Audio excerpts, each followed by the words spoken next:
Siendo exactamente las 5 de la tarde, les queremos dar la bienvenida a través de esta plataforma de Google Meet de la Corte Superior de Justicia de Cajamarca. La bienvenida de la unidad de capacitación de nuestra institución.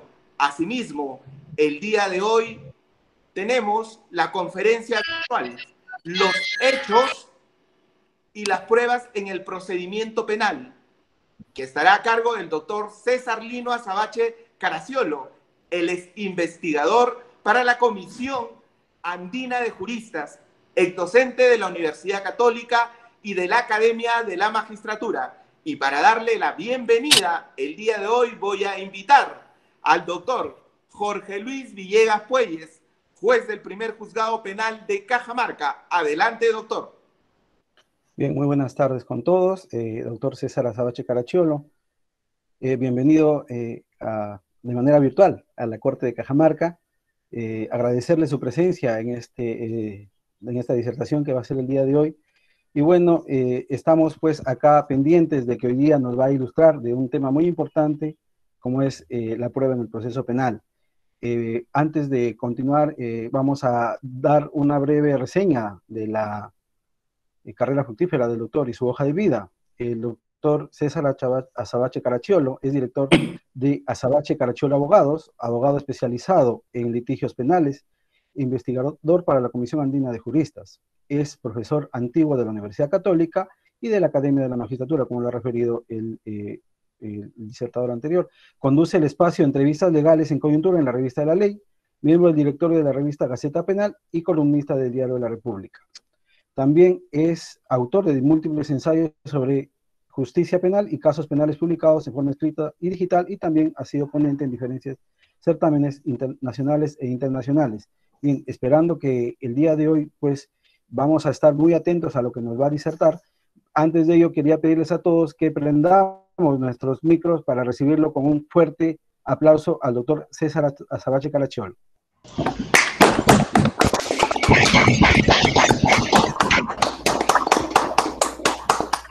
Yo agradezco a todos y a todas su presencia, al doctor Villegas, por esta muy amable presentación.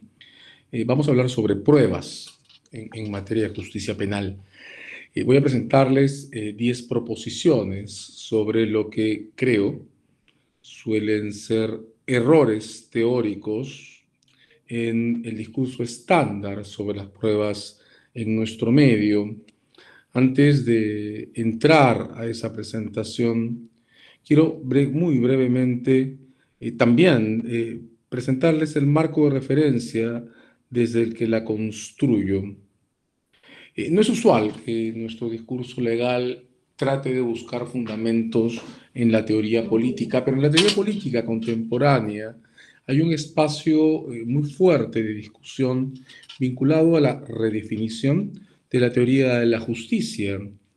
La teoría de la justicia tradicional, la que pueden encontrar en manuales como el de McIntyre, por ejemplo, supone una discusión sobre lo bueno y la elección racional de lo bueno. El debate básico sobre lo justo es el debate sobre el bien común, y lo encuentran en la discusión o las discusiones alrededor del utilitarismo, ¿no? ¿Qué es el bien común y qué variables lo integran? Bien. Sin embargo, en la tradición ética anglosajona, el neocontractualismo, desde John Rawls, ha introducido un enfoque distinto que supone que el problema de la justicia no tiene por qué ser solo el problema de la elección racional o de lo justo o correcto para todos, sino que puede trasladarse desde el punto de vista de Rawls. El texto que estoy sintetizando es La teoría de la justicia. Hay una edición en español por el Fondo de Cultura Económica que está disponible en el Perú. El problema de la justicia, dice Rawls, tiene que ver con las condiciones en las que se toman decisiones en una colectividad. No con la bondad de las decisiones que se toman, sino con el procedimiento que se sigue para adoptarlas. En la teoría de la justicia, Rawls defiende como marco de referencia la justicia procesal, es decir, la justicia del modo en que se toman decisiones, incluyendo a todos los miembros de una comunidad, Y la regla que presenta Rawls en este texto es la regla de la imparcialidad graficada en la figura del velo de la ignorancia.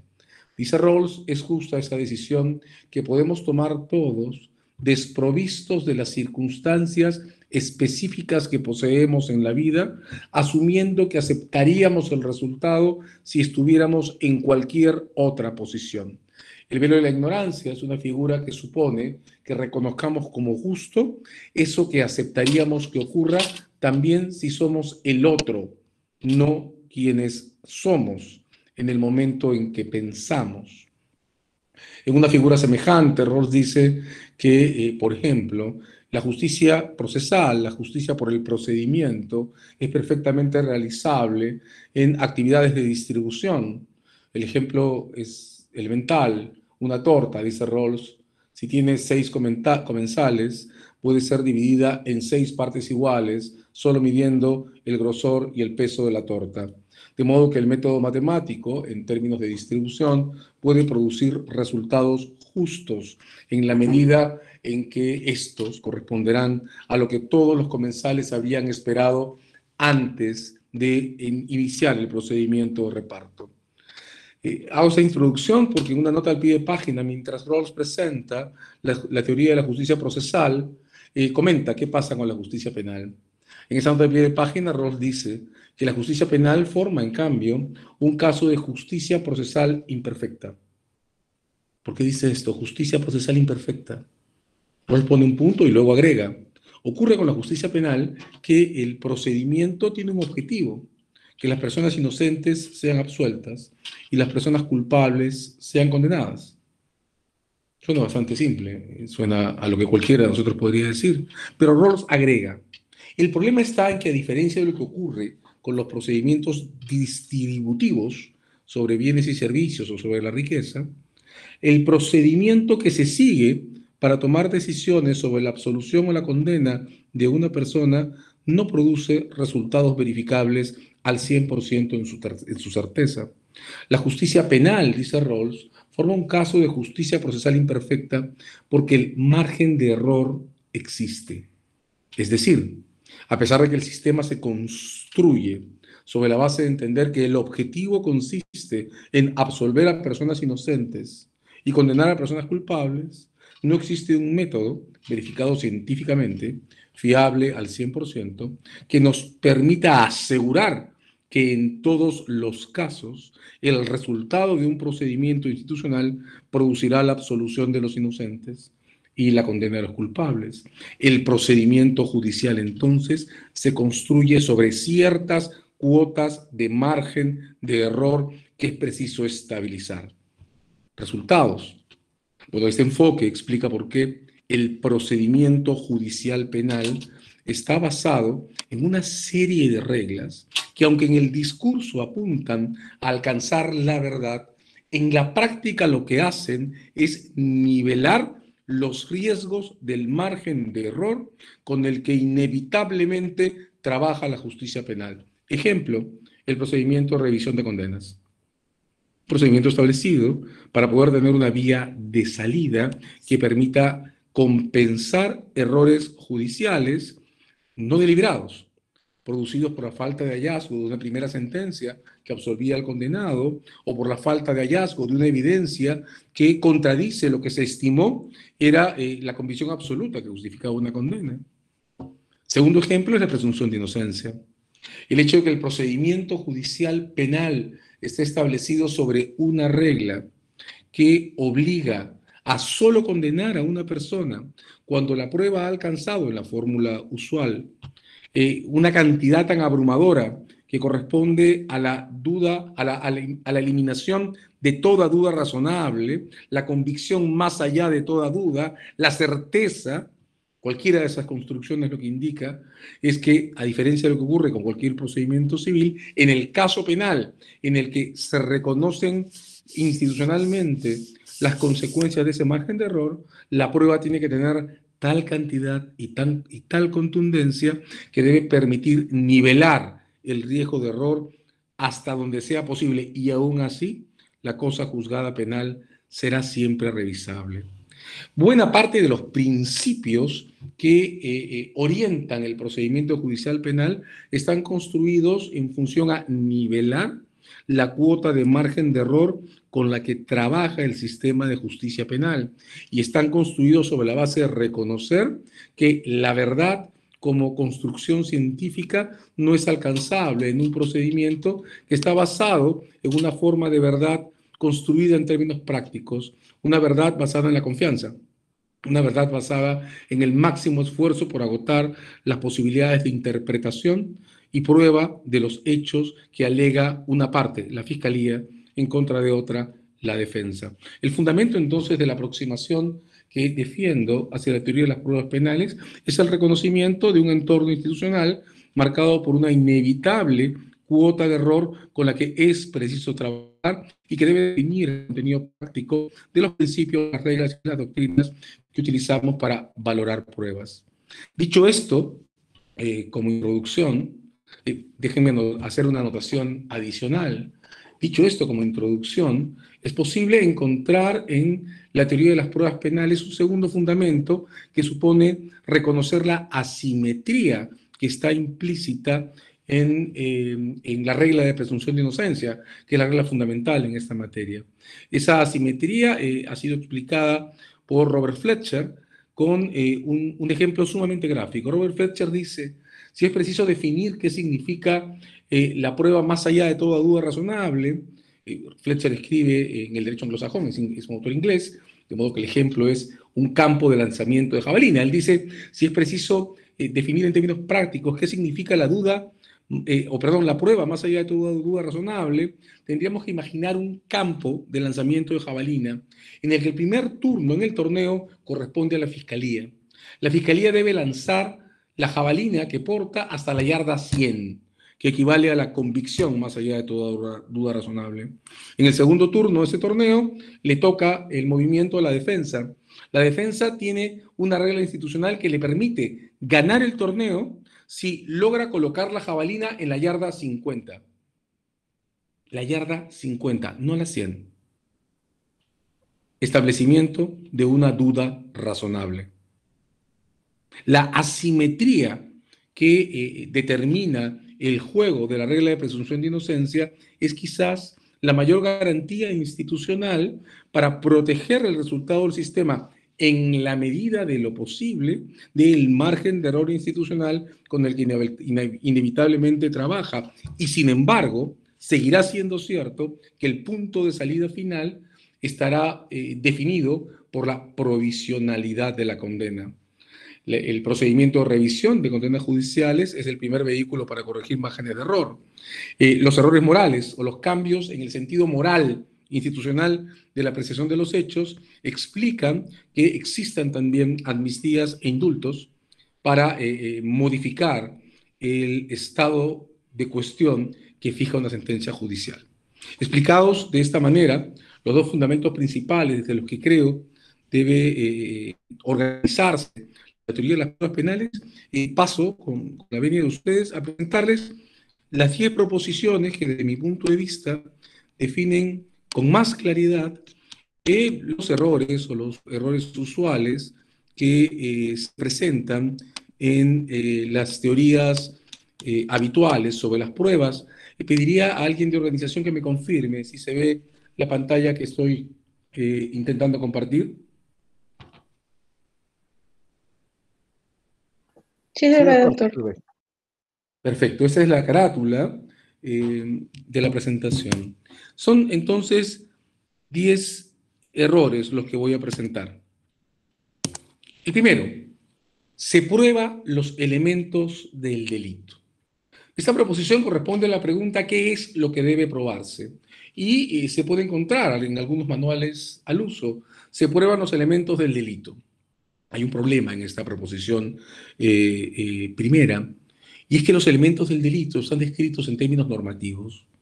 Y las normas, las reglas sobre delitos, son en realidad las condiciones que debe satisfacerse para asignar y determinar las penas que se impondrá en uno u otro caso. Las normas penales no tienen por objeto determinar la actividad probatoria, tienen por objeto controlar la decisión de castigo. De otro lado, una aproximación muy simple, incluso intuitiva, a los textos de las normas legales nos va a mostrar que ellas están cargadas de construcciones que no admiten prueba, porque no son construcciones verificables por sí mismas, sino que son construcciones valorativas. Suelo en esta estación, cuando comentamos esta proposición, utilizar como ejemplo el contenido del delito de colusión, artículo 384 del Código Penal. Y suelo pedir que observemos que en el artículo 384 del Código Penal, lo que podríamos llamar el verbo rector, coludirse, no corresponde a un evento intuitivamente reconocible por un ciudadano promedio, sino que corresponde a una construcción que debe ser remitida a una historia, pero no es la historia en sí misma. Eso no solo ocurre, por supuesto, con el delito de colusión. Tal vez todos los delitos complejos están integrados o tienen dentro del lenguaje de las normas construcciones igual de imposibles de utilizar cuando se trata de estructurar las cuestiones probatorias. Los delitos de lavado de activos, por ejemplo, que la dogmática supone infiltración de fondos de origen clandestino en la economía, en el lenguaje legal suponen operaciones de conversión, transferencia o tenencia. Ninguna de las tres construcciones, todas ellas normativas, remite a algo que se pueda probar. Son construcciones valorativas, etiquetas que asignamos a una historia. Incluso matar, el delito básico del artículo más discutido del Código Penal, el evento que más fue utilizado por la doctrina de la parte general de los códigos penales durante los siglos XIX y XX, matar no es la descripción de un evento, sino la calificación que asignamos a un suceso. Y eso es lo que hace tan difícil resolver problemas límites como los de la muerte piadosa. La muerte piadosa es en realidad matar a alguien, o los casos muy discutidos en Alemania en los años 90 de autodisposición de la propia vida. Primera proposición: la prueba o se prueban los elementos del delito. Es esta, desde mi punto de vista, una proposición falsa, porque los elementos del delito no contienen eventos que puedan ser probados. Para aproximarse a la teoría de las pruebas, desde mi punto de vista, es imprescindible reconocer tres categorías relacionadas que deben, repito, deben ser diferenciadas: las normas, los hechos y las pruebas. Probar algo, para definirlo en términos intuitivos, implica confirmarlo como evento efectivamente ocurrido.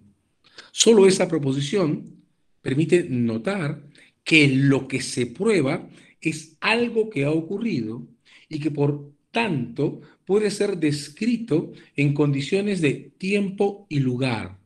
Un algo que sucede en coordenadas de tiempo y lugar determinados.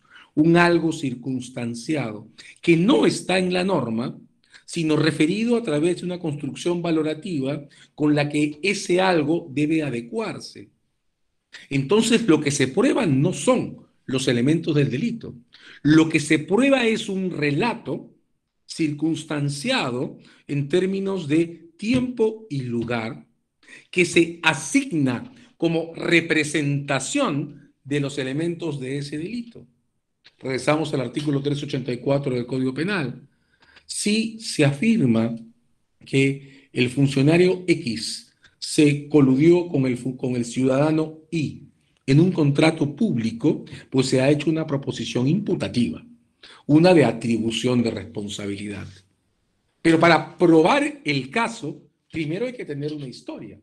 Es decir, ¿cuál es el evento que conduce a deducir, a concluir o a sostener que la construcción normativa colusión corresponde a él, tal que ese evento, independiente en su estructura narrativa del texto de la ley, puede ser probado? Pues bien, ahí interviene el operador legal para para construir la historia o reconstruir la historia que puede verificar. La colusión definida en el 384 está además acompañada de características especiales. La colusión se produce a través de un fraude. Fraude es una construcción también normativa que hace referencia a alteraciones de la realidad. Entonces necesitamos una historia que represente una alteración de la realidad, tal que en el marco de un contrato público pueda representar también un evento colusivo. Si tenemos una historia en la que el funcionario X aceptó que el funcionario Y se presentara como un proveedor competente, constituido y experimentado en la construcción, qué sé yo, de represas, cuando en realidad los documentos que acreditaban su expertise eran falsos y el señor, el ciudadano, jamás había construido una represa y sin embargo el funcionario aceptó sin ninguna verificación, siendo esta posible, esos documentos falsos como auténticos, validó su posición para contratar, lo contrató, le entregó el anticipo por el contrato, que no se ejecutó, perdonó las fianzas y simplemente lo liquidó. Tenemos una historia con eventos circunscritos en condiciones de tiempo y lugar que puede representar intuitivamente, con mucha simplicidad, la construcción, colusión que está en la norma. Pero este es el dato que quiere resaltar la crítica de esta proposición. No hemos probado la colusión. Hemos probado una historia que representa un evento colusivo y que está circunstanciada en condiciones de tiempo y lugar, tal que esa historia, detalle por detalle, evento por evento, secuencia por secuencia, puede ser confirmada a través de fuentes, sea registros documentales, sean testimonios, en otros casos, no en colusión, evidencia física que permite confirmar la ocurrencia no del tipo legal, sino de la narración que adecuamos y corresponde a ese tipo legal. Probar un caso penal no es entonces probar los elementos del delito, es reconstruir una historia narrada sujeta a verificación que puede ser valorada como representante o representando el texto de una norma, que lo que contiene es eso, elementos normativos, no datos de hechos que deban ser probados. La intermediación de una narración que represente la norma y pueda ser verificada es la clave, la llave de entrada, desde mi punto de vista, para aproximarnos a la teoría de las pruebas penales por una razón básica, y es que es el fundamento de la imputación posible a un ciudadano que debe enfrentar un proceso en condiciones que le permitan ejercer el derecho a la defensa en el marco de la presunción de inocencia. Ese juego de lanzamiento de jabalinas al que se refería Fletcher entre el Ministerio Público y la Defensa se desarrolla en el marco de la disputa sobre la confirmación de una narración postulada por la Fiscalía a la que la defensa concurre. Es esa narración la que debe ser comparada con el texto de las normas. El salto de la prueba a la norma es un salto que oculta la necesidad de explicitar la narración del evento que está sujeto al debate probatorio. Segunda proposición que quiero alcanzarles. La prueba por indicios es deductiva. La presentación de la prueba por indicios, creo que lo sabemos todos, es ya un lugar común y un excelente resumen del estado de la teoría de la prueba por indicios, escrito por Percy García Cavero, que creo que releva de mayor comentario, basta consultarlo. La sentencia del Tribunal Constitucional en el caso Yamoja es clarísima. El código nuestro tiene, el código del 2004, digo, una regla explícita sobre la concurrencia de demostraciones para fundar la teoría de la prueba por indicios. Creo que la prueba por indicios puede ser aceptada como un sustituto en aquellos casos en los que la narración que queremos reconocer como representando a la norma es una narración que no tiene verificación directa. Imaginemos un caso en el que es imprescindible confirmar que el acusado estuvo en determinado lugar, en determinado día, y no hay una filmación, un testimonio o un registro directo de su existencia en el hotel, en la ciudad o en lo que sea.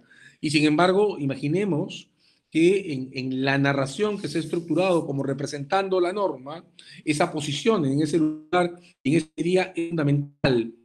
Bien, si no tenemos eso que se llama prueba directa o de verificación directa, perdón, entonces lo que corresponde es sustituir la falta de verificación directa por un subsidiario. Ese subsidiario es la transferencia de la narración a varias narraciones minúsculas que conducen a confirmar el evento principal. Bien, eso es la prueba indirecta, ¿no? La sustitución de la narración de un hecho por la acumulación de hechos adicionales que conducen a él. Desde el manual de prueba indiciaria de Florencio Mixán Mas, la relación entre el hecho principal, el llamado hecho principal, y estos hechos subsidiarios o sustitutorios que lo reemplazan y que se usan para confirmarlo, ha sido presentada como si fuera una relación lógico-deductiva. Incluso Florencio utilizaba en su manual, el manual de lógica de Edwin Copy, un texto clásico de los años 80, para presentar la lógica proposicional. Ocurre, sin embargo, que desde mi punto de vista es imprescindible tener mucho cuidado con el modo en que utilizamos o pretendemos utilizar el lenguaje de la lógica en el lenguaje legal. Entre otras razones porque el lenguaje legal no es deductivo y tampoco es lógico proposicional en sentido estricto. Creo que las referencias a la lógica y la teoría de la prueba por indicios deben ser tenidas como puramente intuitivas y asumidas en sentido estrictamente general. Creo que lo único que representan es que la relación entre el hecho principal, ese que no tiene fuentes directas, inmediatas o intuitivamente confirmables de confirmación y que por tanto debe ser reemplazado por estos llamados hechos indiciarios, secundarios, debe ser consistente. Pero tal vez la forma más simple en términos prácticos de relacionar los hechos de reemplazo con el hecho principal, que no tiene verificación directa, sea notar que la prueba en general, no solo la prueba por indicios, supone como regla tópica la eliminación de toda alternativa de interpretación de lo ocurrido.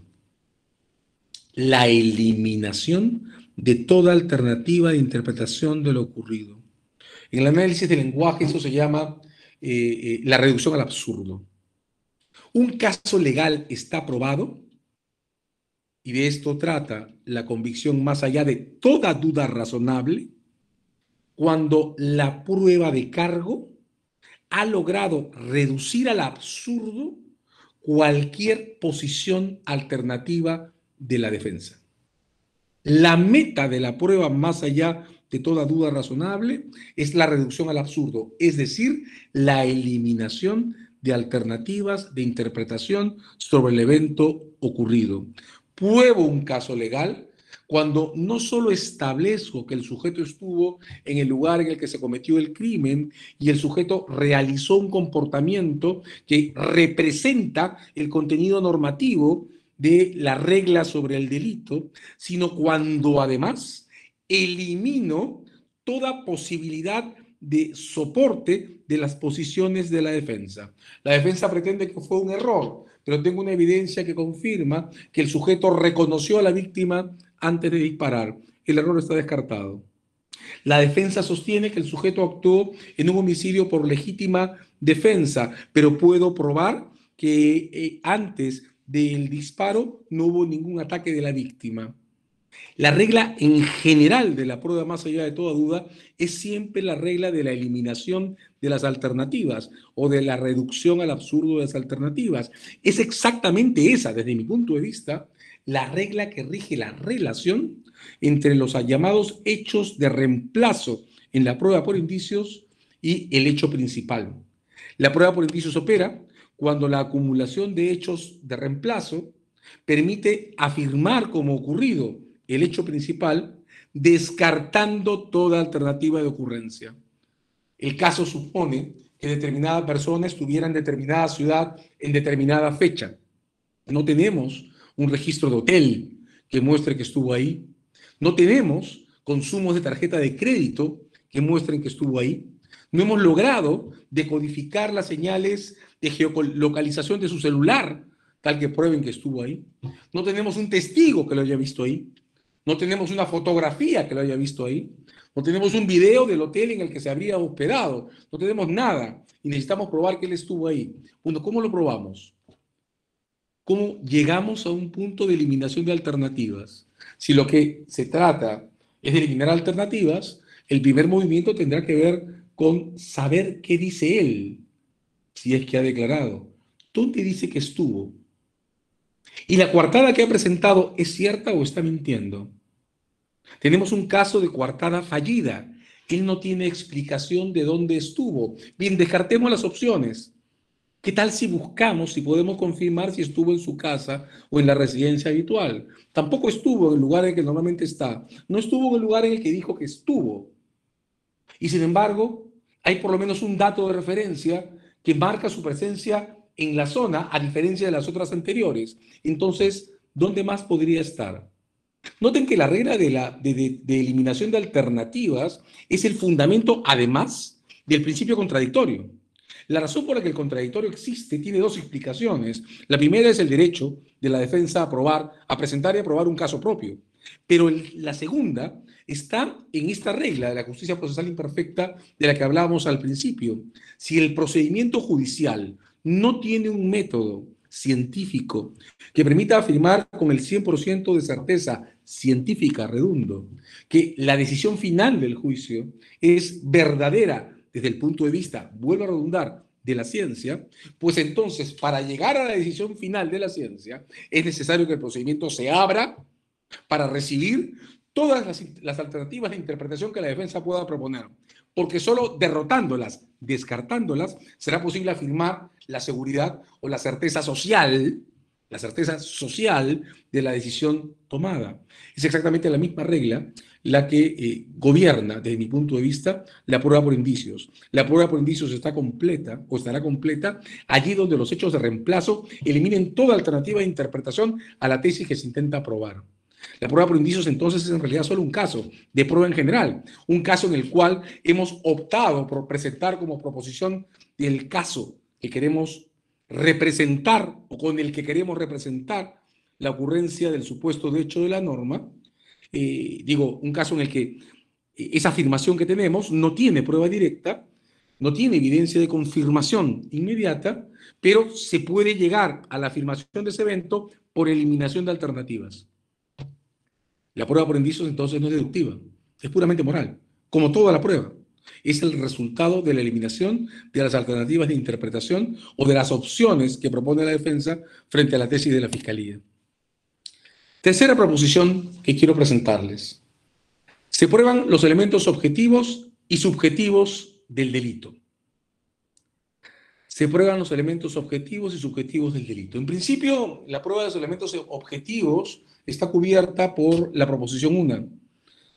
La primera proposición que les he presentado. No son los elementos objetivos del delito lo que se prueban.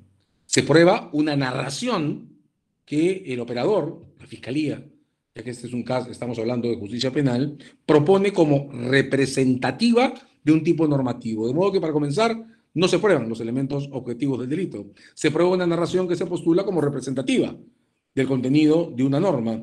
Y ahí el ejercicio para establecer cuál es la narración que representa la norma supone reconocer cuál es el contenido prohibitivo de esa norma, tal que la historia que presentamos le corresponde. Vamos entonces a la segunda parte de la proposición. ¿Se prueban los elementos subjetivos del delito? Ya sabemos que los elementos subjetivos del delito, los clásicos de la teoría finalista en adelante, son el conocimiento y la voluntad. Sabemos todos que ahora está en discusión si el problema de la frontera entre el conocimiento y la voluntad, que se presenta en el dilema sobre el dolo eventual y la culpa con representación, merece o no una tercera categoría subjetiva que conduce a la teoría del dolo, la culpa y la responsabilidad por conductas arriesgadas, conductas que contienen conocimiento sobre el resultado del comportamiento, pero no llenan o no representan el contenido moral que conduce a la atribución de voluntad de violar la norma. cualquiera que sea el esquema, la cuestión sobre los elementos subjetivos del delito supone siempre información recibida por el sujeto sobre las circunstancias del evento, información recibida por el sujeto sobre las consecuencias de su comportamiento, y supone siempre información recibida por el sujeto sobre sus deberes relacionados al evento. Porque cuando yo digo en el viejo ejemplo del manual de Zaffaroni que el profesor de natación en la piscina es culpable de una conducta omisiva si, siendo el custodio de la piscina, deja a niños muy pequeños en la zona profunda del agua y se retira del lugar, entonces estoy suponiendo que el profesor de natación tiene un deber de custodia sobre esos niños y que es el que le da la posición de garante y que ha violado ese deber. Pero si hablo de un deber como contenido o como fundamento de la imputación de responsabilidad, pues ese deber tiene que poder ser probado, no puede ser asumido libremente. Entonces no voy a probar el deber, voy a probar el evento a partir del cual el sujeto que actúa entró en relación con ese deber. Si estamos en el caso de alguna discoteca incendiada y el conductor de la discoteca, o se atribuye al conductor de la discoteca haberla abierto sin haber prestado, estoy hablando del caso Utopía, sin haber reunido los requisitos de seguridad para evitar un incendio, el evento será imputable como delito en la medida que pueda probar que el sujeto fue advertido que esos específicos dispositivos contra incendios que no estaba adoptando podían producir un evento siniestro con decesos calculables. La prueba de los elementos subjetivos del delito tampoco es la prueba de ellos por ellos mismos. El conocimiento no se prueba, salvo que podamos entrar dentro de un cerebro humano y encontrar en la zona neurológica en la que el conocimiento de un evento en particular se refleja.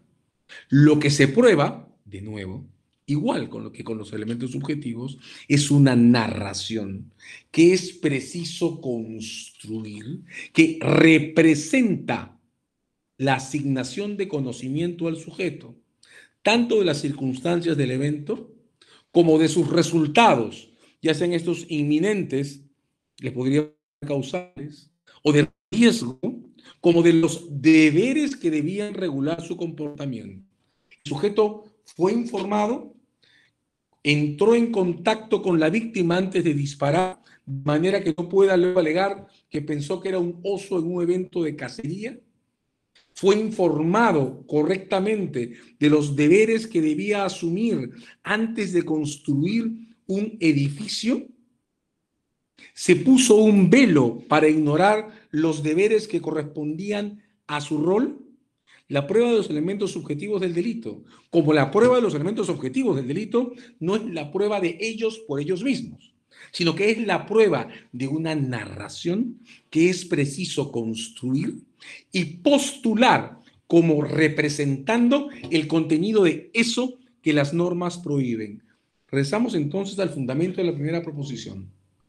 La actividad probatoria se construye sobre tres elementos de referencia: normas, que son las que tienen elementos objetivos y subjetivos y también normativos; hechos, que corresponden a una narración reconstruida, que es este elemento, el de los hechos, que es preciso confirmar a través de pruebas, sea de manera directa o de manera indirecta a través de la prueba por indicios, que implica reemplazar el hecho que no tiene confirmación directa por otros hechos que descarten toda alternativa a su ocurrencia. Cuarta proposición. Los hechos se precisan conforme se desarrolla el proceso. Esta proposición encierra una confusión enorme que creo no ha sido suficientemente desarrollada y, al contrario, creo se ha reforzado a partir de el Acuerdo Plenario 1 del 2017, creo que es el año, puedo estar equivocando, referido al delito de lavado de activos, 18 me parece que es el año. Este acuerdo plenario es el que establece los niveles de certeza que deben ser confirmados a través del procedimiento de investigación y judicial en general. De acuerdo a o conforme a este acuerdo plenario, la investigación preliminar admitida ya en nuestro procedimiento como aceptada, sobre la que podremos regresar muchísimo, sin duda, hay mucho que discutir sobre ella, se justifica con una sospecha inicial simple. El paso a la investigación preparatoria se construye sobre una sospecha reveladora. La acusación se presenta sobre una sospecha suficiente. La condena se dicta sobre certeza y la prisión preventiva, sobre la que regresaremos luego, sobre la sospecha grave. Bien, una observación que es imposible no hacer en este momento obliga a notar que esta teoría, asumida por la Corte Suprema en el acuerdo plenario más importante sobre lavado de activos, perdón, estoy buscando la fecha exacta porque he quedado en duda sobre si el 17 o el 18 en este instante. Está el acuerdo plenario 1 del 2017. En efecto, 1 de 2017. Esa es la fecha correcta, ese es el número correcto. La diferencia, digo, entre la sospecha suficiente que este acuerdo asigna a la acusación y la certeza que asigna a la sentencia solo tiene una explicación. Y es que nuestro procedimiento judicial, incluso el del año 2004, el del 40 también lo hacía, permite que la acusación se presente, y esto es harto discutible en el derecho comparado, con prueba incompleta. Es decir, el procedimiento judicial peruano permite que en el momento de presentar una acusación, la Fiscalía respalde su posición en la declaración, por ejemplo, de un testigo que no ha depuesto en el procedimiento preparatorio, pero que estima que podría confirmar un hecho que no tiene confirmación propuesta en el texto de la acusación. Prueba futura. El procedimiento judicial peruano admite la prueba futura. Y el acuerdo plenario 1 del 2017 sobre lavado de activos justifica esa admisión. En el derecho comparado, para que una fiscalía presente una acusación, esa fiscalía debe tener ella misma, para sí, convicción absoluta sobre su caso. De modo que el objeto del juicio no admita prueba que la fiscalía no porte como prueba propia con una verificación previa.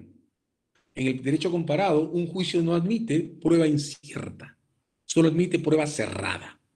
La fiscalía solo puede pedir una condena cuando ella misma ha llegado a la convicción absoluta de que el acusado es culpable y pretende actuar la prueba que ya conoce en ese juicio en sus resultados.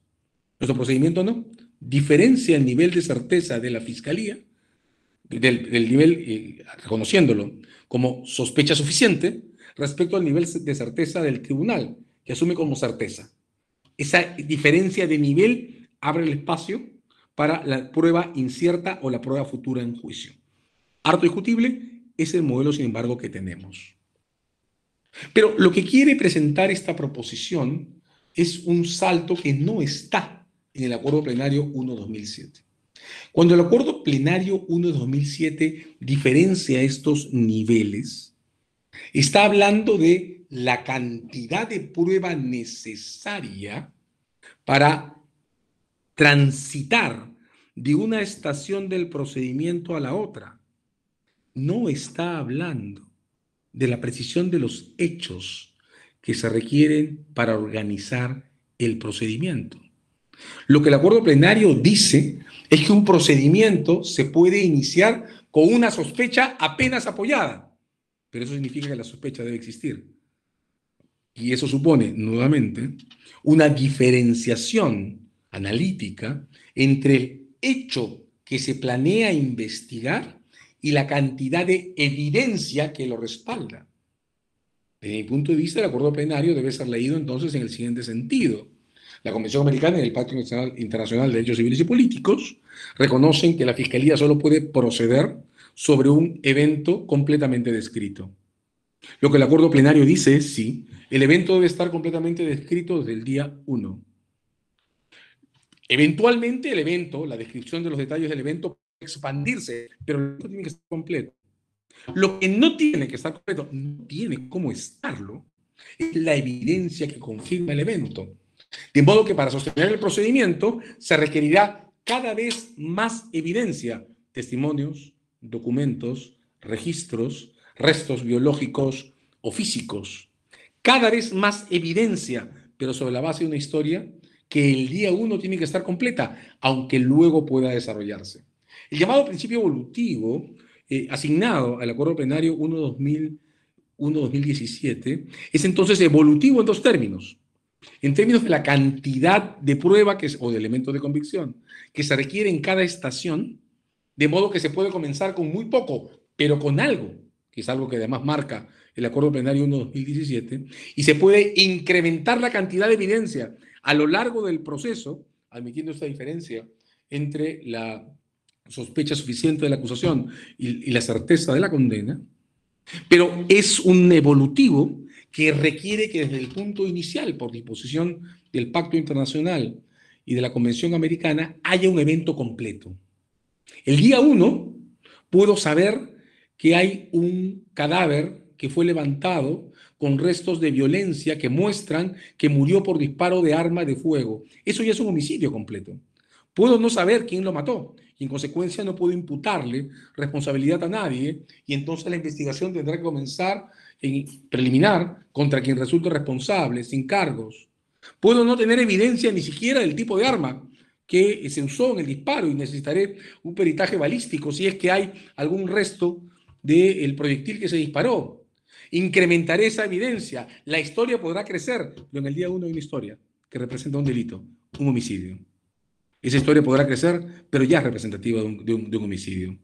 El principio de evolución o el principio evolutivo no funciona entonces. Este es el punto al que se refiere la proposición 4. No funciona de la misma manera cuando se trata de la narración que se postula como representativa de un delito que cuando se trata de la cantidad de prueba que se requiere para asumir ese evento como confirmado. Paso con esto a un punto relacionado a lo anterior, la proposición 5. La prueba de los hechos para solicitar prisión preventiva debe ser mayor que para pasar a una investigación preparatoria. Repasemos nuevamente las construcciones que contiene el Acuerdo Plenario 1 del 2017. Sospecha simple, sospecha reveladora para pasar a la preparatoria, sospecha suficiente para presentar la condena, la acusación, certeza solo para la condena. Y al costado de estas 4 construcciones, sospecha grave para la prisión preventiva. ¿Qué cosa es la sospecha grave de la prisión preventiva? Al modo que está redactado el acuerdo plenario, mi impresión es que no queda claro. Y al modo en que está redactada la regla de prisión preventiva en el Código Procesal de 2004, tampoco queda claro. No queda claro porque nuestras prácticas procesales listan, como si fueran homogéneas, 3 referencias para la prisión preventiva que desde mi punto de vista tienen estatutos distintos. Para pedir una prisión preventiva se requiere un caso fundado. Sí. Y se requiere además, creo que alternativamente, prueba de fuga del imputado o de perturbación de la actividad probatoria. Marco SO porque nuestra dogmática comenzó entendiendo que eran copulativas y que solo se podía tener una persona si tenía al mismo tiempo o si expresaba al mismo tiempo los 2 peligros procesales. Creo que una lectura funcional de la regla deja absolutamente claro que eso no tiene ningún sentido. Una persona puede mostrar peligro de fuga y no peligro de perturbación, o peligro de perturbación y no peligro de fuga, y ser igualmente indicada la prisión preventiva. El problema que tiene la regla, y que creo que afecta el modo en que el acuerdo plenario que estamos comentando discutió esto, es que no diferencia el estatuto del fumo boni iuris o del caso suficientemente probado de la prueba de estos 2 eventos, el peligro de fuga o el peligro de perturbación. Y entonces el acuerdo plenario 1-2017 parece indicar que la prueba necesaria para la prisión preventiva es, o se refiere al caso principal, y que lo que se requiere para pedir la prisión preventiva es un nivel de prueba sobre la responsabilidad del imputado mayor que el que se requiere para pasar a la estación de investigación preparatoria. Pero resulta que la prisión preventiva no es una condena y por tanto no puede medirse en función a la cantidad de prueba que tenemos sobre el evento principal. La prisión preventiva es una medida instrumental de aseguramiento. Requiere fijación de objetivos prácticos y requiere una medición de proporcionalidad sobre esos objetivos prácticos. De modo que por proporcionalidad tiene todo el sentido del mundo, que solo se discute en la prisión preventiva cuando la Fiscalía puede mostrar que tiene un caso razonable, serio, fundado. Pero la prisión preventiva no trata sobre ese caso razonable, serio y fundado. La prisión preventiva trata sobre el peligro que representa el investigado, sea por sus posibilidades de fuga o de perturbación de la actividad probatoria. En el derecho español ya se admite también que hay una tercera causa posible que no tiene reconocida en nuestra legislación, que es el peligro o la amenaza que el investigado puede representar para la integridad de la víctima o la amenaza de repetición del evento delictivo, especialmente en los casos de violencia contra la mujer. Nosotros no tenemos esa regla. Pero en cualquier caso, la prueba de la prisión preventiva no tendría por qué ser la prueba del caso principal, porque, como repito, la prisión preventiva no es un anticipo de condena. Tendría que ser la prueba de la fuga o la prueba de la perturbación de la actividad probatoria. El primer caso en el que un juez o una jueza, en este caso fue en realidad en el Perú, ha reconocido esta diferencia ha sido el caso de Vizcarra. La jueza Álvarez, que condujo el caso de Vizcarra, partió la audiencia en dos partes, en dos. En la primera sesión discutió la sospecha o las fuentes de sospecha que basaban el caso de la Fiscalía. Interrumpió la audiencia para en una segunda sesión recibir las alegaciones sobre la prueba del peligro. Y cuando emitió la decisión que desestimó la prisión preventiva del señor Vizcarra, más allá de las impresiones que su responsabilidad pueda generar, lo que dijo fue: la Fiscalía ha probado tener un buen caso, pero no ha probado necesitar la prisión preventiva. La prueba, contra lo que parece indicar el Acuerdo Plenario 1/2017, la prueba en discusión en los casos de prisión preventiva no supone prediscutir la prueba del evento principal. Supone, como condición de admisión al debate, mostrar que la Fiscalía tiene un caso serio, pero como condición de fundabilidad del pedido, probar ya sea el peligro de fuga o el peligro de perturbación a la actividad probatoria, que no son hechos del caso principal, sino que son hechos fundamento para la medida instrumental que tiene que ser necesaria, no como anticipo de la condena, sino como medida de contención de estos dos riesgos de peligro. Binder dijo en alguna conferencia, me lo han recordado recientemente en dos intercambios en el programa que dirijo, la profesora María Yolanda Doig y también Asensio Mellado, que el problema que tiene aún esta teoría, incluso esta, es que cuando se pide una medida cautelar para asegurar la prueba, evitar la perturbación probatoria o evitar la fuga, el Estado está poniendo dentro del cuerpo del acusado factores de contención que debería asumir por sí mismo. Dice bien al respecto, es el Estado que debería proteger la evidencia de los ataques de la defensa, el Estado el que debería contener la posibilidad de fuga. Ok, eso es cierto, es un debate crítico muy fuerte para el uso de la prisión preventiva, pero creo que todavía no estamos en estación de discutir eso. En el momento en el que estamos, todavía creo que debemos diferenciar cuál es el objeto de prueba que justifica una medida como la prisión preventiva. Voy algo más deprisa para no excederme en el tiempo con mis últimas 5 proposiciones. La sexta, la colaboración eficaz debe producir un testimonio útil y corroborado. La colaboración eficaz no es para producir testimonios. Y tenemos un defecto que estamos arrastrando en esto desde los años 90, sin duda alguna. En los años 90, en los años 80, en general finales, pero fuertemente en los 90, entró en nuestro medio el uso intensivo de prueba de colaboración eficaz, entonces para los casos de terrorismo. A principios de los años 90 se abrió además un capítulo especial para el uso de las reglas de colaboración eficaz para los casos de narcotráfico, luego de defraudación tributaria. Ahora la colaboración eficaz está generalizada para todos los casos de crimen organizado. Pero es importante notar que que la colaboración eficaz no es una fuente de producción de testigos. En un encuentro reciente en la Universidad de Chiclayo, Manuel Asensio Mellado decía con razón, y esto además está respaldado por la jurisprudencia del Tribunal Europeo de Derechos Humanos, que el colaborador eficaz, aunque gane una exención de responsabilidad, sigue siendo un coimputado. Y en esa medida sus declaraciones en proceso deben tener el mismo régimen legal que corresponde de cualquier coimputado. Un coimputado se indica, no prueba, no por sí mismo. Entonces, el objeto de la colaboración eficaz no es el testimonio útil corroborado. El objeto de la colaboración eficaz es el respaldo de la investigación. ¿Qué significa esto?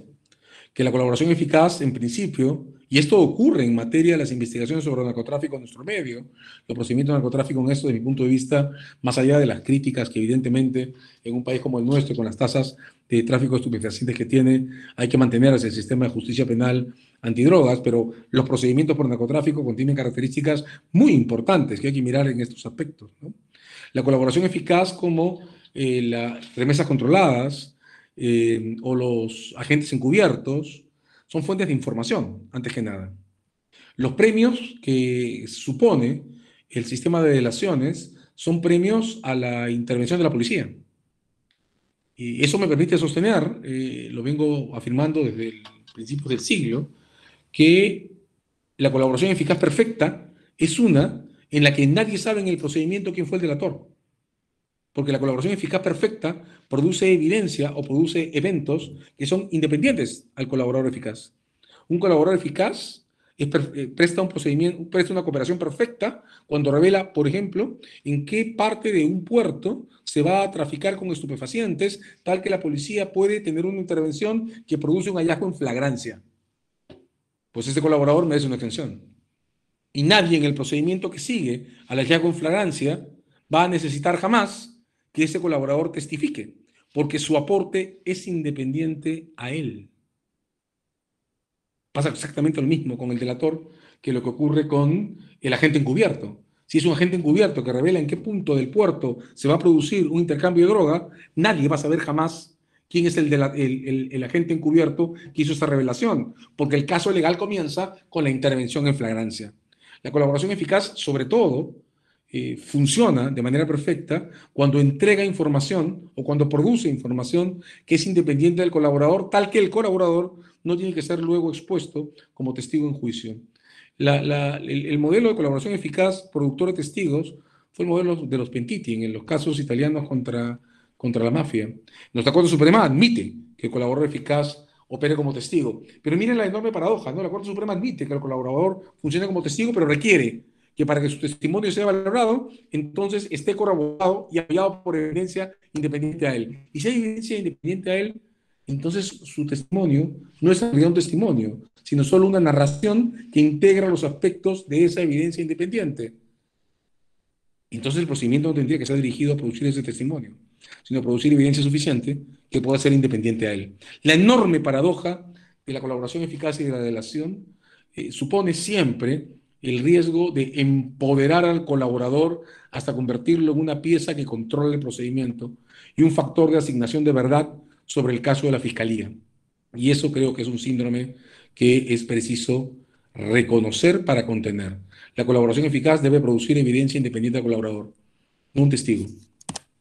Séptima proposición. Esta ha sido muy discutida recientemente con ocasión a una sentencia del Tribunal Constitucional. Es la sentencia del Tribunal Constitucional en el caso Petroaudios. Esta es de diciembre del año 2020. En el caso Petroaudios, como todos sin duda recuerdan, se organizó una investigación sobre corrupción en base a la publicación de grabaciones obtenidas por espionaje por la empresa BTR, como luego quedó establecido, sobre conversaciones, una serie de conversaciones, pero las principales incluían a un exdirector de Petroperú y a un abogado que actuaba como representante de una empresa noruega, negociando contratos compartidos con Petroperú, postulando a Perú Petro para la explotación o la exploración de lotes de petróleo. Esas grabaciones fueron difundidas en un canal de televisión y, como digo, quedó establecido luego por intervenciones de la Fiscalía, que provenían de una agencia de seguridad que prestaba servicios de espionaje, BTR. Hallazgo que produjo un caso en paralelo que desembocó en condenas contra los responsables por traficar, por obtener esa información a través, repito, de maniobras de espionaje y traficar con esa información en el mercado. Bien, la confirmación del origen de las grabaciones como el producto de interceptaciones telefónicas ilegales, además reconocibles por el autor, produjo que el caso desembocara en una absolución que declaró que la evidencia original con la que comenzaron las investigaciones no podía ser utilizada en proceso, porque la prohibición de uso de escuchas telefónicas tiene nuestro derecho a rango constitucional y es absoluta. El tribunal dijo entonces que, a diferencia de lo que ocurre con los casos regulares de prueba prohibida por infracción a la ley, no podía ser utilizado, no pueden ser utilizados los productos de intercepciones telefónicas, ni siquiera si la interceptación telefónica ha sido realizada por un tercero no vinculado a agencias de investigación. Nota al pie de página, la teoría estándar sobre exclusiones probatorias supone que se excluyen como sanción al investigador las evidencias obtenidas en violación de la ley, porque la teoría supone que la actividad de investigación es una regulada en términos legales y que saltarse a la ley entonces debe producir como contraestímulo la desestimación de los resultados de ese comportamiento infractor. Bien. La sala agregó a esa teoría que en los casos de interceptaciones telefónicas por mandato constitucional tampoco son utilizables en proceso las escuchas obtenidas por terceros particulares no vinculadas a las agencias de investigación. Esto es muy importante porque, por ejemplo, nuestros tribunales sí aceptan que las fiscalías utilicen como evidencia la evidencia que el codelincuente roba de su cómplice. Esa no se excluye, porque el codelincuente no está vinculado a una agencia de investigación. Salvo que se pruebe que robó bajo instrucciones de un agente de investigación, la evidencia robada entra al proceso. En los casos montesinos, también nuestra jurisprudencia ha admitido que las grabaciones obtenidas sin autorización de la contraparte, sustraídas por un tercero, pueden ingresar a un proceso. En el caso de la señora Nadine Heredia, nuestros tribunales vienen admitiendo que agendas sustraídas de su titular pueden ser utilizadas en proceso. Pero en el caso Petroaudios, el tribunal dijo que las evidencias que suponen investigaciones telefónicas, interceptaciones, telefónicas, no pueden ser utilizadas en proceso, sea quien sea el factor que las ha obtenido, porque la prohibición constitucional a su uso es absoluta y tiene un rango más alto que las prohibiciones vinculadas a evidencias robadas o a grabaciones hechas en conversaciones entre dos personas. Pero extendió la regla para decir que por la dureza del Estatuto Constitucional, de esta prohibición, también debían ser excluidas del proceso todas las derivadas de una investigación iniciada a consecuencia de esas grabaciones. Y excluyó del proceso incluso las computadoras o los análisis o el análisis de contenido de las computadoras que fueron incautadas durante el procedimiento fiscal. El Tribunal Constitucional, en diciembre del año pasado, del 2020, ha declarado que la exclusión absoluta de todas las evidencias derivadas circunstancialmente, pero no conectadas con necesidad causal de la evidencia contaminada, ha sido o fue insuficientemente justificada por el tribunal y ha anulado esa absolución. De modo que, atención con esto, la exclusión de pruebas prohibidas no conduce necesariamente a la exclusión de todas las evidencias derivadas. No las conduce si es posible romper en el origen la cadena que conduce o la cadena causal desde el primer hallazgo a los siguientes. No funciona igual la regla de exclusión si se trata de prohibiciones normativas atribuidas o infracciones atribuidas a terceros no vinculados a la investigación de la Fiscalía, e incluso cuando se trata del caso más duro, el de interceptaciones telefónicas, hay que agregarle el de torturas, que es la segunda prohibición de estatuto constitucional fuerte establecida en nuestro ordenamiento. Entonces la separación o la desvinculación con el origen es posible y debe ser discutida con extremo cuidado. Octava proposición, vamos terminando, nos faltan solo dos. Voy a ir algo rápido con estas para no abusar del tiempo de ustedes. La prueba penal puede preconstituirse. La teoría de las pruebas preconstituidas ingresó a nuestro derecho a mediados de los años 90 en recepción de las teorías españolas que empezaron a definirse a finales de los 80. Voy a decirlo brevemente, la teoría española sobre las pruebas preconstituidas es en realidad una adaptación de una teoría probatoria civil. En el derecho civil existen los negocios de formalidad ad solemnitatem. Y los negocios de formalidad ad solemnitatem tienen en el derecho civil prueba legal. Determinados contratos, los que deben ser suscritos por escritura pública, solo pueden probarse en su realidad como relación a través o en base al documento establecido por la ley como continente necesario de esas relaciones. El contrato de compraventa de inmuebles solo se prueba por el contrato de compraventa de inmuebles. El testamento solo se prueba por la escritura pública testamentaria. Y la lista sigue en el derecho civil. El matrimonio solo se prueba por el acta de constitución de la relación conyugal. La prueba preconstituida civil es la prueba que no se establece en juicio, sino que viene dispuesta por orden de la ley en función a un acto jurídico de forma ad solemnitatem.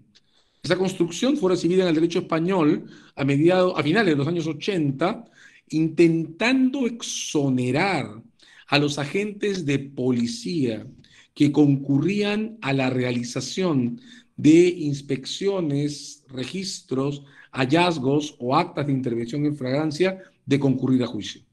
La teoría tenía por objeto, en realidad, declarar que el acta probaba el evento, exonerando de concurrencia a proceso al autor del acta que la levantó. Bien, para discutir esto, no basta sino utilizar, o no es necesario, a la construcción del derecho civil que está asociada a pruebas legales establecidas en un procedimiento como el penal que no admite pruebas legales. Basta con utilizar la teoría de los documentos o instrumentos. Las actas del procedimiento policial son documentos. Requerirán o no la comparecencia en juicio de su autor en función a su contenido y a su fuerza gravitacional o capacidad de persuasión. Cito el ejemplo porque la recepción de la teoría produjo como consecuencia que las leyes orgánicas del Sistema Nacional de Control repitieran constantemente, creo que sin contenido normativo, que los informes de la Contraloría General de la República tienen la eficacia de las pruebas preconstituidas. Bueno, la teoría de las pruebas constituidas ni siquiera en la fórmula española se refirió jamás a informes, ni a atestados policiales, ni menos a conclusiones investigativas de un órgano como la Contraloría, que es eso, un órgano investigativo. Se refería a instrumentos levantados en condiciones irrepetibles, como las actas de intervenciones en flagrancia, las actas de allanamientos en flagrancia o las incautaciones de materiales prohibidos. Dos proposiciones finales para terminar. Esta me importa mucho porque creo que marca una pista de solución a un problema que reconocí no poder resolver por años. Los crímenes sin evidencias ni registros, los llamados crímenes en escenario cerrado. Estoy pensando en casos, o me refiero a casos de sobornos, casos de tocamientos inhibidos, casos de acoso sexual.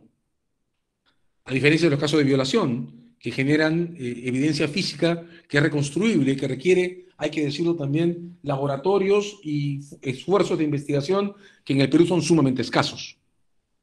Pero en general, creo que siempre ha sido un dilema, creo que lo sigue siendo, cómo se prueban los delitos de escenario cerrado. También los casos de tortura sin evidencia física, ¿no? El uso de toallas mojadas, ya ahora inusual, muy usual en el pasado en determinados cuerpos de la policía. Ahora los casos, repito, de acoso sexual, los casos de maltratos a menores, los crímenes sin evidencia ni registro. Creo que hay una solución posible para ese tipo de eventos. Creo que no es cierto que los crímenes sin evidencia ni registro no puedan perseguirse.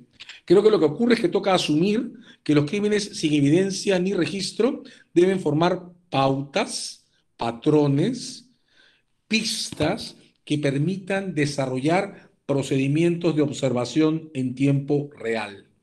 Ahora, en plena sociedad digital, es perfectamente posible desarrollar a partir del testimonio de una víctima sobre prácticas de acoso en un centro laboral, procedimientos de observación en tiempo real de la conducta de los sospechosos que permita establecer a través de grabaciones filmográficas o de registros de audio eventos subsecuentes o posteriores a aquel que la primera víctima denuncia.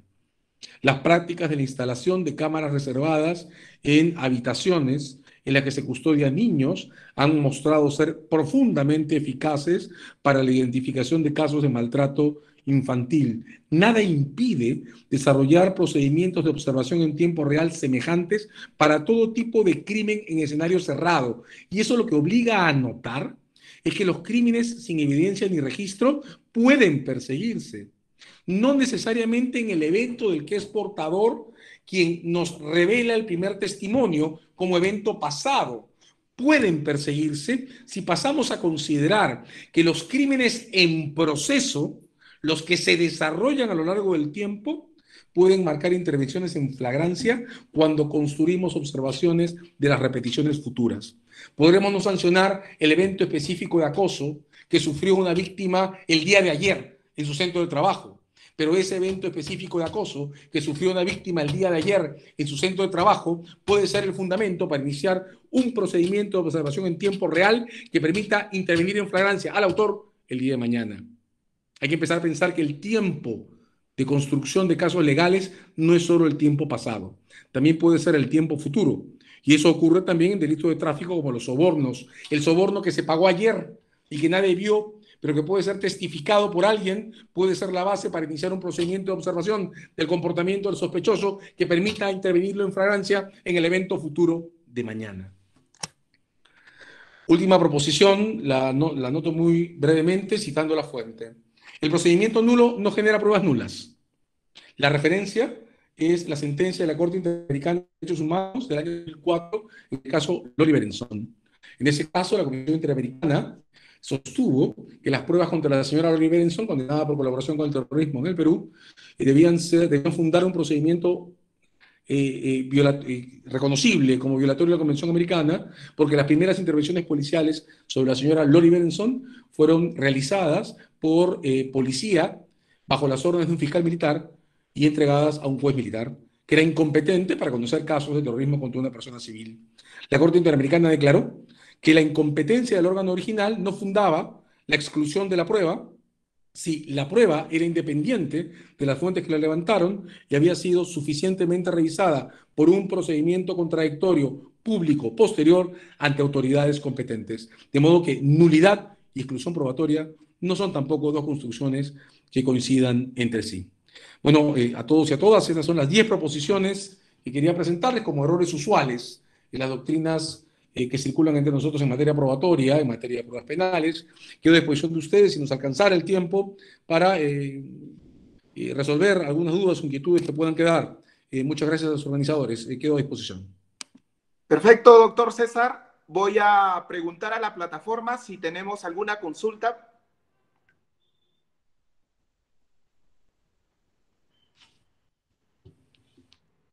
Si tenemos alguna pregunta.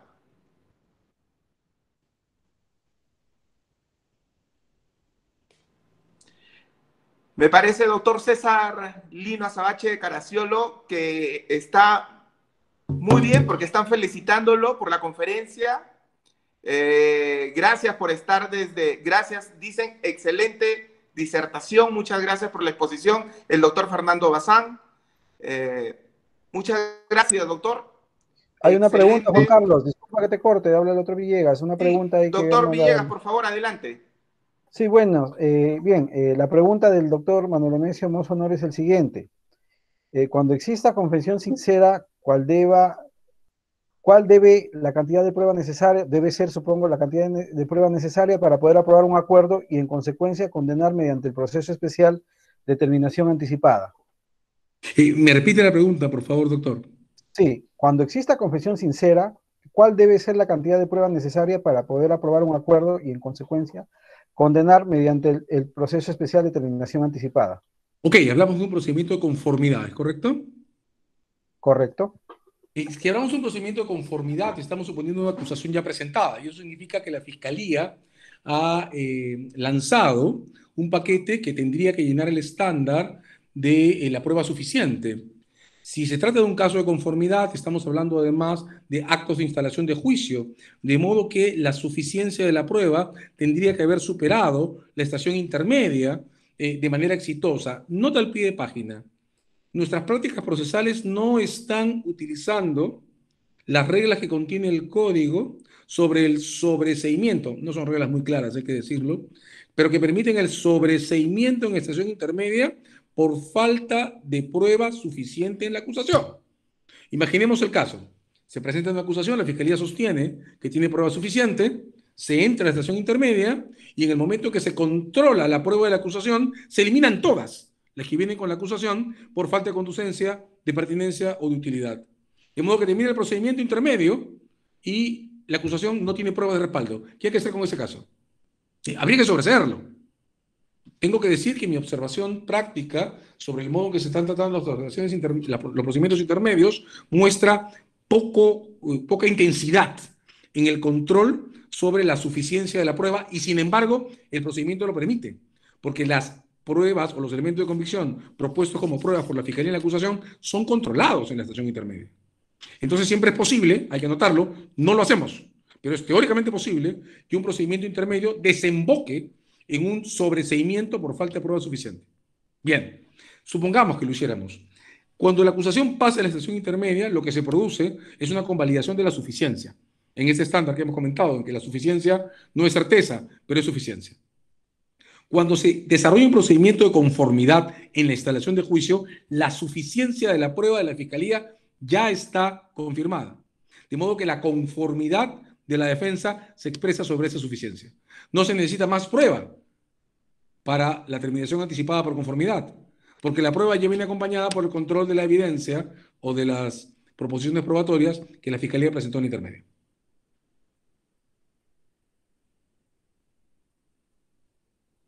¿De acuerdo? Doctor, me parece que hay una consulta. Estoy revisando ahorita justamente el mensaje que acaba de ingresar. Dice, buenas noches, gracias por su excelente exposición. Entonces, ¿cuándo tenemos que elaborar sobre los hechos probados? Tenemos entonces que regirnos por el orden, narración de los hechos referidos en la acusación fiscal. Claro, de hecho, recordemos que las prácticas establecidas por el Código del 20, que subsistieron al Código del 40, al final del juicio, lo que la defensa debía hacer, y también la Fiscalía, era presentar su relación de hechos probados en modo de proposición. Esos hechos probados, en el esquema original, que redactó con mucho cuidado Mariano Héctor Cornejo, en el anteproyecto del 17, no contenían proposiciones normativas, contenían proposiciones factuales. La mejor evidencia de la separación entre hecho y norma, en realidad, en el derecho comparado, está en el uso de los jurados. Los jurados no votan normas, votan hechos.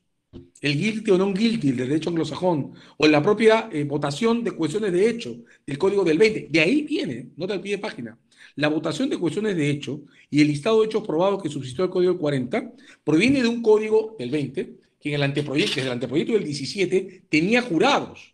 Entonces, los hechos propuestos como probados eran las cuestiones para votación del jurado. El jurado lego no vota normas, vota hechos. Quien controla la relación entre el hecho y la norma es el juez. La escisión del procedimiento por jurados es la mejor evidencia de la separación entre hechos y normas. Y claro, la narración de lo que se ha probado en juicio es una narración sobre lo probado en las narraciones. Perdón, es una descripción de lo probado en las narraciones que proponen la defensa y la fiscalía. Las consideraciones normativas son distintas, son consideraciones de representación de la historia.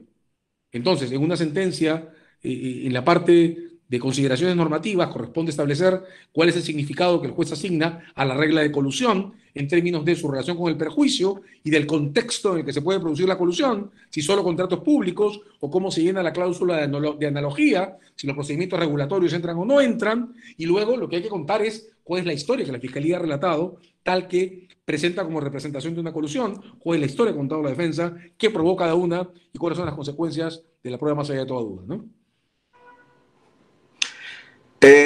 Preguntamos nuevamente a la plataforma si hay alguna consulta.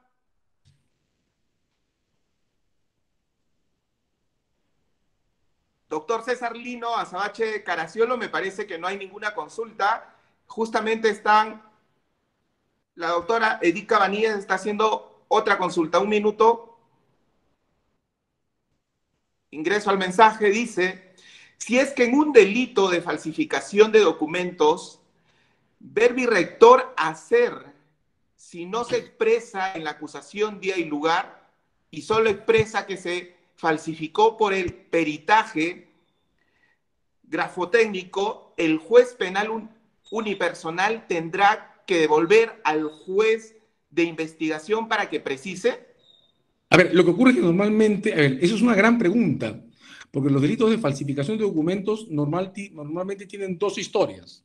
La historia del uso del documento falsificado, que es usualmente la que con más simplicidad se puede describir, a quién se le presentó y a quién se le dio, y la historia de la falsificación como tal, que en algunos casos remite a mercados clandestinos de documentos falsos. Esto ha ocurrido mucho, sobre todo en los mercados clandestinos sobre certificaciones, ¿no? Certificaciones forestales, certificaciones de importación, licencias y cosas de este tipo. Es cierto que tenemos defectos en la identificación del momento de falsificación, pero ahí entra esta doctrina que les propongo del crimen en escenario cerrado.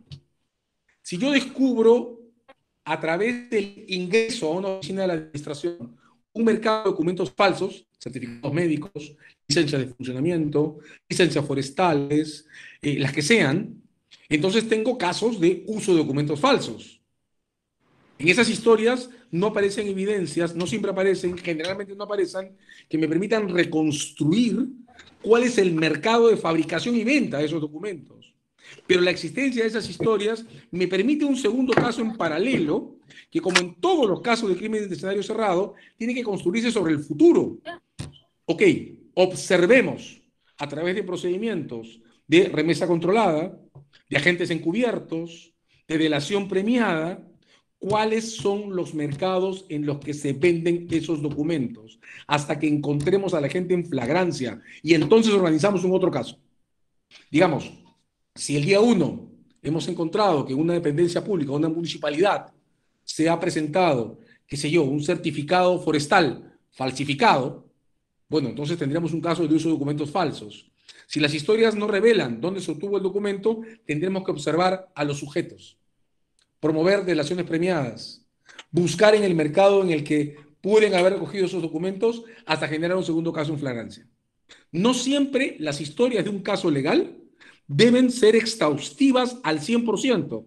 A veces debemos conformarnos para poder tener un resultado oportuno con el fragmento de la historia que podemos lanzar y canalizar la parte de la historia no descubierta a una segunda investigación que siga la pista del evento no reconstruido para poder sorprender a un autor en el futuro que lo repita. Me parece, doctor, que alzaron la mano, me parece que Nazar, te damos... Gracias, Juan Carlos. Buenas tardes, doctor César. Buenas tardes. Consulta referente hizo mención sobre todo los delitos que se desenvuelven en clandestinidad. Respecto a esto, dijo, por ejemplo, que podría, en el caso, por ejemplo, de maltrato infantil, colocarse cámaras, ¿no? Con cierta ocultas. Pero ¿qué pasaría, por ejemplo, en los delitos de colusión? En los que, obviamente, los acuerdos incluso no tienen ni lugar, ni hora, ni...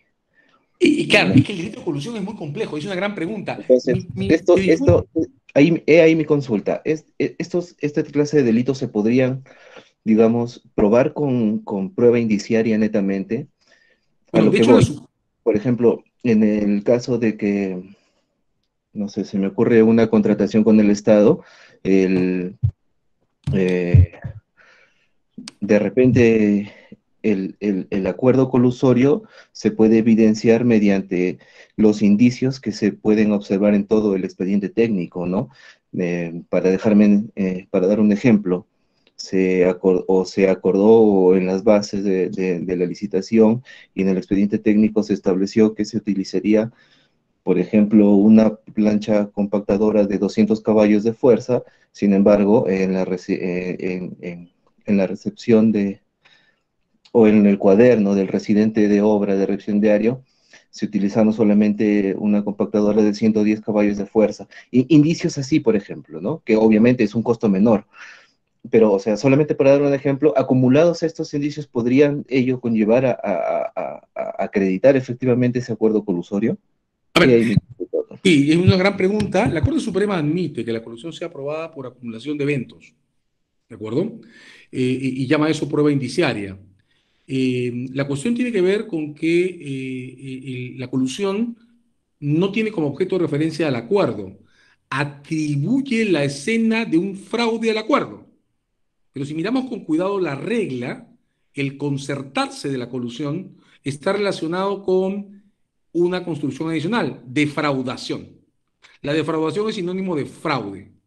De modo que el primer evento de una colusión es una alteración de la realidad. No solo incumplimiento de reglas, porque el incumplimiento de reglas siempre puede ser penalizado, sino una alteración de la realidad relacionada con un perjuicio causado o probable.